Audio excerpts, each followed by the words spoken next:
Welcome to the old Mayfield place, where we teach you to be more self-reliant in so many ways, such as growing your own food, using herbal medicine, and preserving food for long-term storage. During the month of August, we are joining Jessica over at Three Rivers Homestead, who has challenged us to preserve something every day during the month. While some days will mean all-day canning sessions, some days it will be as small as water glassing a dozen eggs to store over the next few months.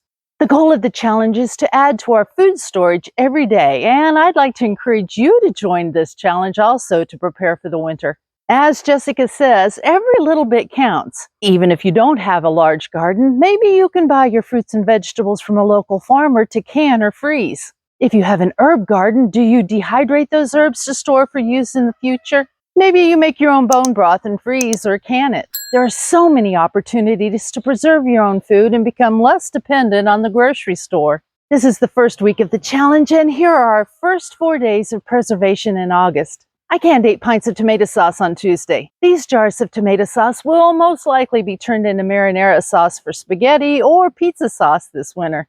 Nothing tastes better than homemade pizza sauce. While I could turn this into marinara sauce or pizza sauce first and then can it, by making plain tomato sauce, I have options in the future for how I will use it.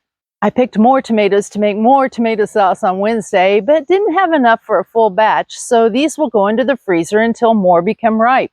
Freezing the tomatoes locks in the fresh flavor so they don't over-ripen while I wait for more to mature on the vines. When I have enough to process, I will thaw the tomatoes and run them through the tomato press, which will strain the cores, seeds, and skins out while leaving the tomato pulp and juice to cook down into sauce. On Thursday, the last of our zucchini needed to be grated and put into the freezer. I have a recipe for zucchini bread that calls for 3 cups of grated zucchini, so packaging 3 cups in a freezer bag makes it convenient to bake a couple of loaves quickly.